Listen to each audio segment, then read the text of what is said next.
hello guys की खबर आपनालोকৰ या देउताই গাখীৰ গৰম দিছে মানে পনীৰ বনাবৰ কাৰণে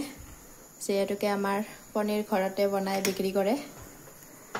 আৰু এনেকৈ আমাৰ সদায় পনীৰ বনাই আৰু পনীৰ ক্ৰীম দৈ এইবিলাক ঘৰতে বনাই এনেকৈ বিক্ৰী কৰে আৰু এটা গাখীৰ এনেকৈ উতলাহিলে আৰু আনটো উতলাহিব আছে আৰু গেছটো এনেকৈ লেতেৰা হৈ আছে মানে মই মাত্ৰ ভাত বনাই উঠিলো ভাত বনোৱা হোৱাৰ পিছতে দেউতাই মানে গাখীৰটো উঠাই দিলে সো এইটোৰ কাৰণে গেছটো লেতেৰা হৈ আছে সো আজি কেনেকৈ পনীৰ বনাই তাকে অকমান দেখুৱাই দিও বলো আপোনালোকক ভিডিওটো হেকলৈকে চাই থাকক নিশ্চয় গম পাব কেনেকৈ বনায় আৰু এতিয়া ইয়া গাখীৰখিনি গৰম হৈ গল গাখীৰখিনি গৰম হোৱাৰ পিছত এনেকৈ বাহিৰত উলিয়াই লৈ আহিলে আৰু এতিয়া ইয়াতে মানে অকমান ভিনেগাৰ ঢালি থাকিব আৰু এনেকৈ কৰছ এখনৰ সহায়ত এনেকৈ লৰাই থাকিব আৰু ভিনেগাৰত মানে ডাইৰেক্ট ভিনেগাৰ ঢালা নাই দে ইয়াতে মানে অকমান পানী মিক্স কৰি লৈ লৈছে মানে বেছি কাঢ়া হলে বেয়া হৈ যাব যে এইটোৰ কাৰণে আৰু গাখীৰখিনি ফটাবৰ কাৰণে মানে ভিনেগাৰ ব্যৱহাৰ কৰিছে আৰু গাখীৰখিনি মানে গৰম মানে বহুত ধুনিয়াকৈ উতলোৱাই লব লাগিব মানে এনে অকমান গৰম কৰিলে নহব তেতিয়াহে ভালকৈ গাখীৰখিনি ফাটিব ভালকৈ উতলোৱাই ললে আৰু এনেকৈ মানে দুটা ডেক্সিৰ গাখীৰখিনি এনেকৈ ফটাই লৈছে আ চাওক কি ধুনিয়াকৈ ফাটিছে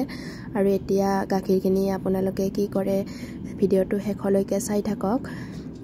আৰু দেউতাই মানে মোক মাতি আছিল বুৱাৰী অকমান পনীৰ বনা ভিডিও কৰি ৰাখ এনেকৈ মানে মাতি আছিল সো মই অকমান ভিডিও কৰি দিলো দেউতাই মাতি থকা দেখি আৰু এতিয়া এটা লোৱাৰ টিং পাতি লৈছে লোৱাৰ টিংটোত এনেকৈ এখন মাৰ্কিন কাপোৰ পাতি লৈছে তাত এনেকৈ গাখীৰখিনি মানে ফটা গাখীৰখিনি ঢালি দিছে আৰু আনটো ডেক্সিৰো এনেকৈ গাখীৰখিনি ঢালি দিব আৰু এই কামখিনি মানে কৰোতে বহুত সাৱধান হৈ কৰিব লাগে মানে পানীখিনিও গৰম থাকে ন হাতত মানে চিটিকি পৰিব ভয় আৰু মানে কাপোৰখন মানে পিছলি আৰু টিঙত পৰি গলে আৰু কাম বাঢ়িব সো এনেকৈ মানে বহুত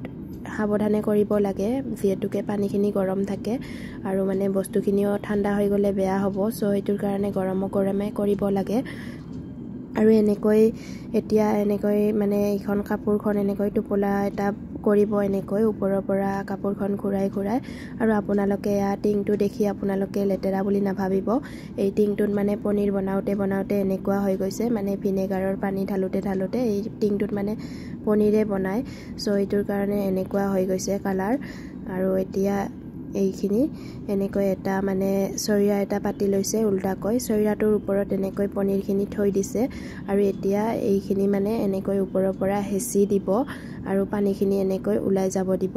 এয়া চাওক ওপৰৰ পৰা হেচি আছে আৰু পানীখিনি এনেকৈ ওলাই যাব দিছে আৰু চৰিয়াটোৰ ওপৰত থলে মানে বস্তুখিনি মানে চেপেটা হলে মানে বস্তুটো দেখিবলৈও ভাল হয় আৰু কাটিবলৈ সুবিধা হয় সো এনেকৈ মানে চৰিয়াটোৰ ওপৰত দি এনেকৈ হেচি দিছে আৰু এতিয়া এইখিনি অকমান টাইমৰ বাবে ঠাণ্ডা হ'ব থৈ দিব ঠাণ্ডা হলেহে বস্তুটো টান হ'ব সো এইটোৰ কাৰণে ঠাণ্ডা হবৰ কাৰণে থৈ দিব তেতিয়া বস্তুটো ঠাণ্ডা হলে উলাব ভাল হ'ব ভাঙি নাযাব সো এনেকৈ এতিয়া থৈ দিব আৰু অলপ টাইমৰ বাবে